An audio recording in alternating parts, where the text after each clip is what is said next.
Bem, eu quero primeiro cumprimentar o governador Cláudio de Castro, cumprimentar o nosso querido prefeito do Rio de Janeiro, cumprimentar o companheiro Camilo, ministro da Educação, a nossa companheira Luciana, ministra da Ciência e Tecnologia, a nossa querida presidenta do Partido dos Trabalhadores, Gleice Hoffmann, deputada federal, o deputado Lindenberg Faria. Quero cumprimentar o companheiro Marcelo Viana, diretor-geral do Instituto de Matemática Aplicada. E, cumprimentando o Marcelo, quero cumprimentar todos aqueles que estão, no Instituto, fazendo com que o INPA se transforme numa instituição muito respeitada no Brasil e no mundo. E quero cumprimentar a nossa querida Melissa, que com apenas 14 anos de idade já sabe o valor do que é a medalha de ouro, que quase eu ganho jogando futebol se eu tivesse ido para o Vasco, mas eu não fui para o Vasco, então não ganhei. Eu quero dizer, Eduardo, que eu, embora seja corintiano em São Paulo, eu sou vascaíno aqui no Rio de Janeiro. Eu já fui vaiado muitas vezes porque eu defendi o Vasco no jogo que tinha mais flamenguista do que vascaíno. Mas eu acho que a minha relação com o Vasco é por conta do papel do Vasco na história dos negros no Brasil. Eu acho que foi essa o que me fez virar vascaíno. Bem, lamentei que o Corinthians ganhou do Vasco de 4-2 aqui em São Januário. Eu preferia que desse o empate, mas o Corinthians também estava para cair, cara. O Corinthians perdeu de 5-1 do Bahia lá no Itaquerão. Então, paciência, que me perdoe, meus amigos vascaínos, o Corinthians já está garantido. Olha, eu estou com um discurso bem estruturado aqui, mas eu estou pensando que não é necessário fazer um discurso aqui, apenas fazer uma informação correta.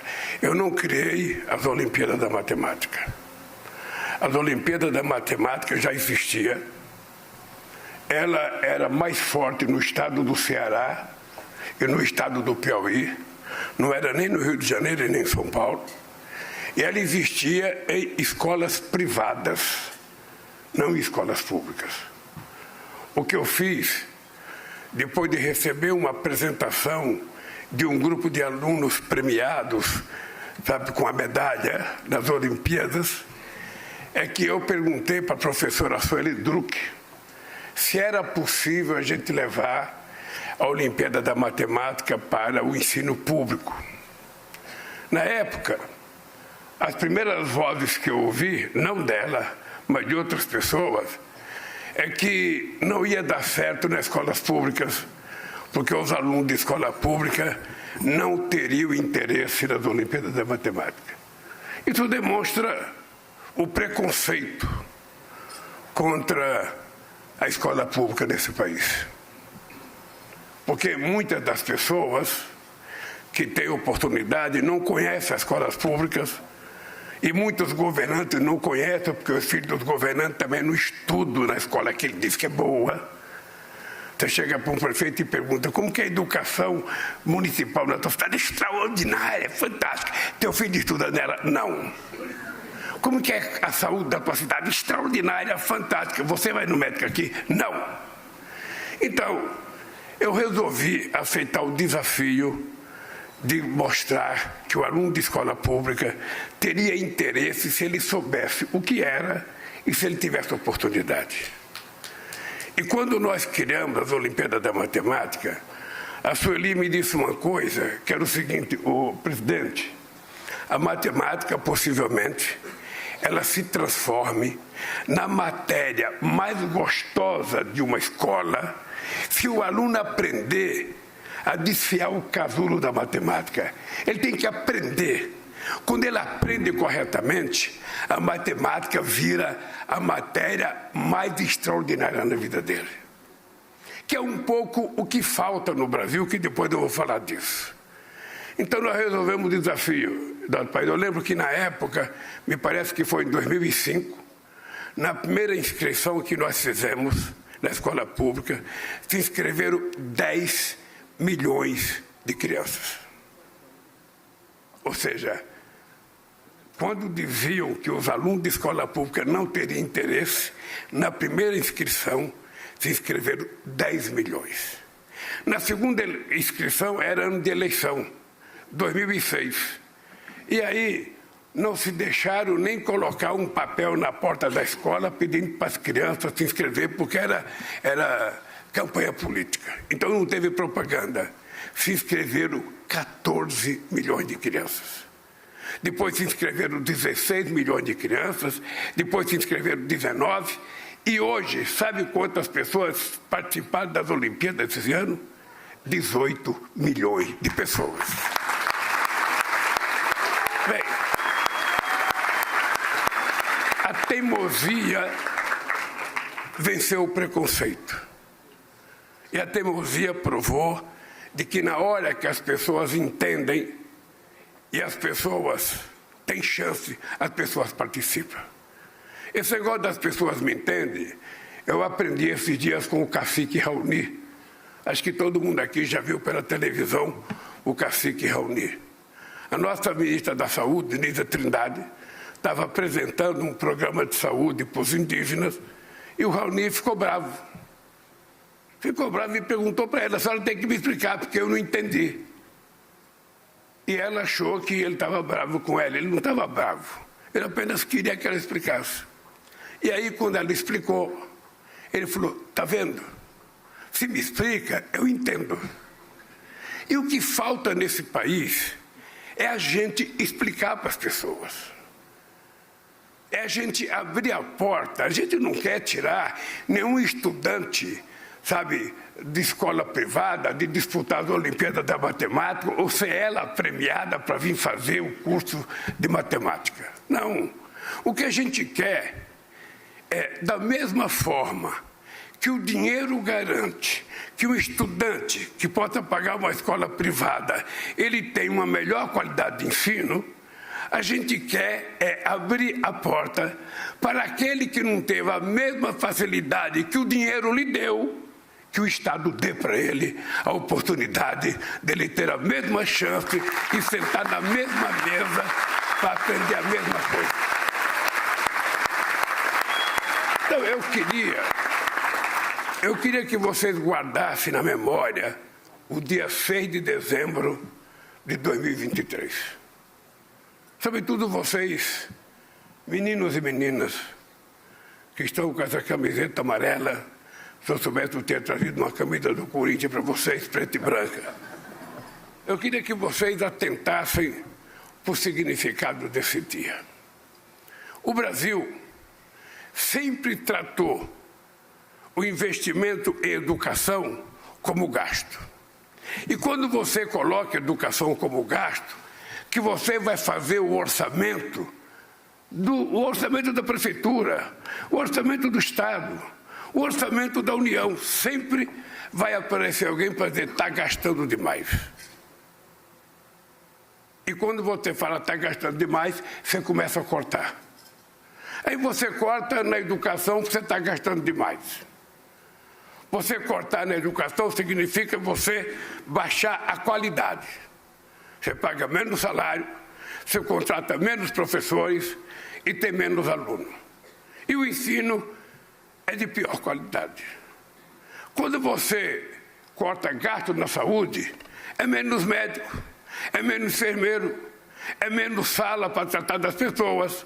Isso tudo significa cortar gasto. Que as pessoas que não precisam do serviço público acham maravilhoso cortar gasto, porque eles não utilizam esse serviço. Eles não estão querendo saber se a escola pública desse país tem água, muitas vezes não tem. Se tem uma privada limpa, muitas vezes não tem. Se a parede está limpa ou não, muitas vezes não está. Eles não frequentam. Os filhos deles não estudam nessas escolas. Então é preciso que tenha governantes com sensibilidade, com olhar, muito mais com o coração, para garantir o seguinte: eu não tenho que favorecer ninguém, eu só tenho que dar oportunidade para todos. E é isso que nós estamos fazendo aqui.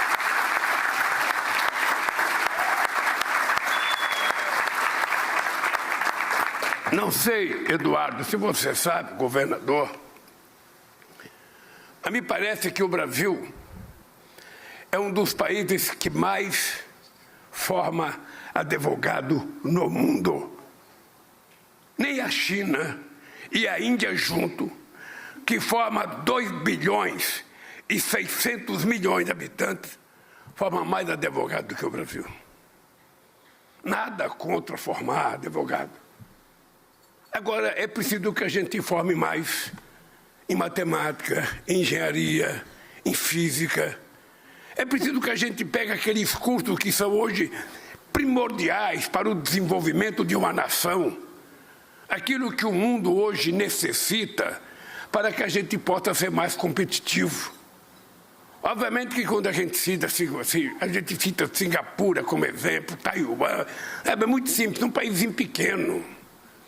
E no Brasil, toda vez que você tenta criar oportunidade para todos, a gente vai cair a qualidade. A universalização do ensino, é interessante esse dado. Se vocês jovens, vocês gostam de ler livros, é bom ler, sabe por quê? Porque se você ficar no português do Twitter, vai diminuir o vocabulário de vocês. Vai diminuir. Então, eu não sei se vocês sabem, eu também criei a Olimpíada de Português. Porque até hoje se fala que a meninada do Brasil não é boa de redação. Até hoje se fala que a meninada nossa não consegue interpretar um texto. Olha, porque português também tem que estudar. E é uma coisa extremamente importante. Eu criei as Olimpíadas da Matemática, acho que ela funcionou uns 2, 3 anos, depois eu não sei o que aconteceu. Eu também tinha criado a Olimpíada da Ciência. Eu achava que todas aquelas matérias que pareciam difíceis, a gente tinha que criar Olimpíadas para criar uma disputa entre a juventude, para ele ter interesse de participar. Mas, lamentavelmente, não aconteceu. E eu acho, Camille, que você vai ter que pensar que outras áreas que a gente precisaria criar Olimpíadas para dar, eu diria, vontade. Eu lembro que a meninada ia estudar de domingo para fazer a Olimpíada da Matemática. Então, o que nós estamos tentando fazer é tentar criar um outro país. Porque nesse país o discurso é sempre assim. Tudo que é para o pobre é gasto. Tudo que é para o rico é investimento. Pode dizer, o Lula tem preconceito? Não tenho. Aliás, eu não tenho preconceito de classe. Porque inverteu-se. Não é os de baixo que têm preconceito de classe contra os de cima. Hoje são os de cima que têm preconceito de classe contra os de baixo. O velho Frias era dono da Folha de São Paulo. E ele dizia sempre para mim, ô Lula, você quer ser presidente da República, o pessoal do andar de cima não vai deixar, cara. E eu falava, mas que é o pessoal do andar de cima? Ele falou, o pessoal do andar de cima não vai deixar. Eu precisei perder 3 eleições para descobrir quem era o pessoal do andar de cima. Agora, depois que nós subimos para o andar de cima, esse que vos fala não tem diploma universitário. Quero dizer para vocês que eu nunca ganhei a Olimpíada da Matemática. A única Olimpíada que eu consegui ganhar é que, por conta da perseverança da minha mãe, eu não morri de fome até completar 7 anos de idade. É a única. E por conta disso, eu tive uma obsessão de investir em educação. Como eu não tive oportunidade de estudar, por N razões, eu tive uma obsessão, era preciso investir para garantir que os filhos das pessoas mais humildes pudessem ter o direito de chegar numa universidade. É por isso que nós criamos o ProUni, que deu oportunidade a milhões de brasileiros para estudar. É por isso que nós criamos o Reúne, que elevamos o número de vagas de 12 alunos por estudante, de 12 alunos por professor, para 18 alunos. Eu lembro que na época, Eduardo Paes, um trabalhador no estado do Paraná, o filho dele tinha vaga na Universidade Federal, tinha vaga. E ele queria que o filho entrasse e não deixava o filho entrar porque ia piorar a qualidade do ensino. Ele foi para a justiça para conseguir estudar. Aí nós criamos o ProUni e garantimos isso, criamos o ReUni. E foi por isso que nós vamos passar para a história como o governo que mais fez universidade na história desse país, mais fez extensões universitárias, mais fez escolas técnicas. Desde o presidente Nilo Peçanha, em 1909, na cidade de Campo de Quataguade, no Rio de Janeiro, ele fez a primeira escola técnica. Em 1909, quando eu entrei na presidência, em todo esse quase um século, tinha 140 escolas técnicas. Eu e a Dilma junto fizemos mais de 600 escolas técnicas nesse país para garantir que as pessoas pudessem estudar.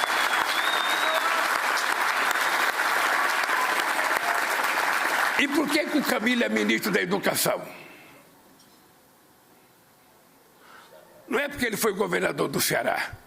É porque o estado do Ceará, que é um estado pobre do Nordeste brasileiro, é um dos estados que tem a melhor avaliação da educação no ensino fundamental desse país. É porque, companheiro Lindenberg, 40% dos estudantes que passam em vestibular para estudar no ITA, em São José dos Campos, são do Ceará.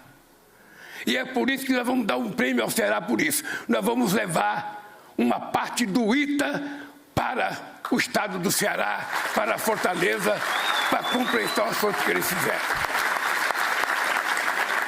Então, toda vez que alguém chegar para você e falar não está gastando muito em educação, você tem que perguntar o seguinte: quanto custou a esse país não ter investido corretamente na educação em todo o século XX? Quanto custou a esse país ser o último país da América do Sul a ter uma faculdade, uma universidade? Você, Lindenberg, você foi estudante de medicina, mas não se formou. É bom te informar que está em tempo ainda, porque é muito jovem. O Peru foi descoberto em 1492. Descoberto das Américas. Em 1554, o Peru já tinha a sua primeira universidade, a Universidade de São Marcos. O Brasil foi descoberto em 1500. A primeira universidade brasileira só foi feita em 1920, a chamada Universidade do Brasil. Não foi por preocupação com os estudantes, não. Era porque vinha para cá o rei da Bélgica, e o rei só visitava um país se dessem para ele um título de doutor honoris causa. Aí criaram a Universidade do Brasil, juntaram as faculdades que tinha, e aí nós temos a nossa primeira universidade 420 anos depois. Agora estou aqui eu, 523 anos depois, criando a primeira faculdade de matemática desse país, para que a gente possa mudar a história desse país.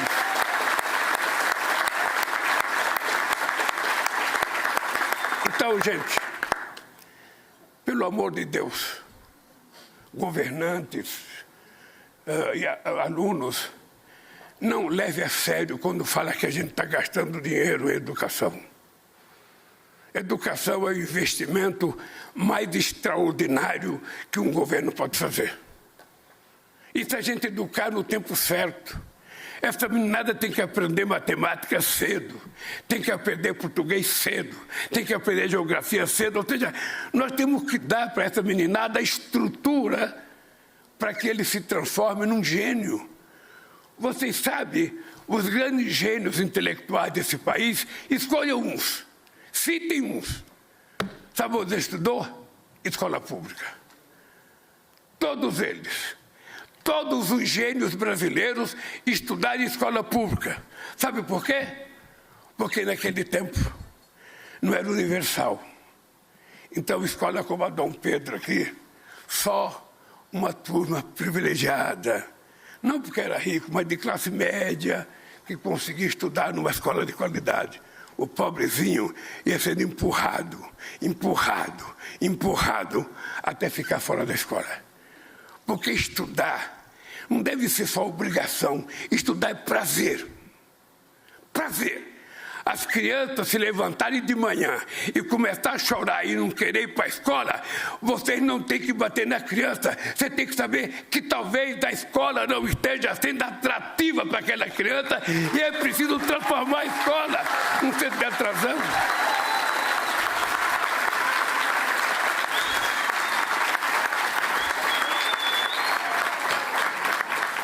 Eduardo, governador, Camilo, não basta. Quando eu cheguei na presidência do Brasil,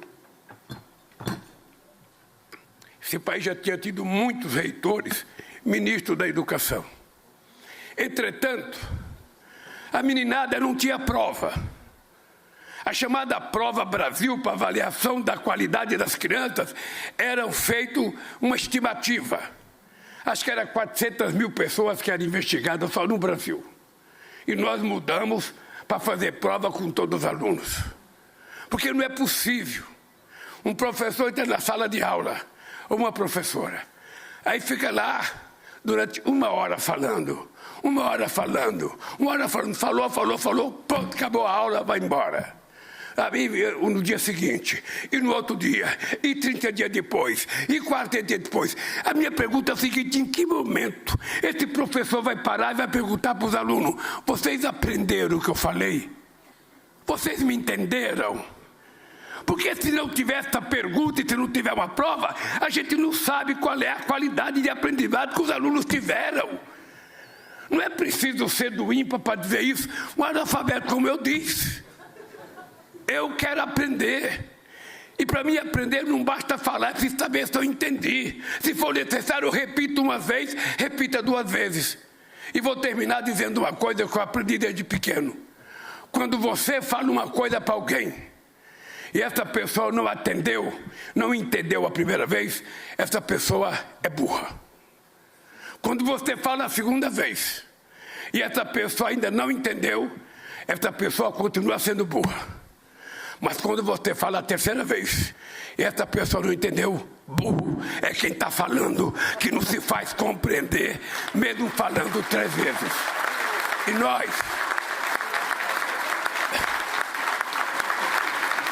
nós só vamos criar gênio nesse país se a gente fizer o que a gente está fazendo. E pode ficar tranquilo, vocês vão fazer um vestibular. Não sei se todos vocês vão entrar. Mas eu vou vir aqui para a inauguração da aula inaugural. E quero visitar o apartamento que vocês vão ficar para saber se é de qualidade.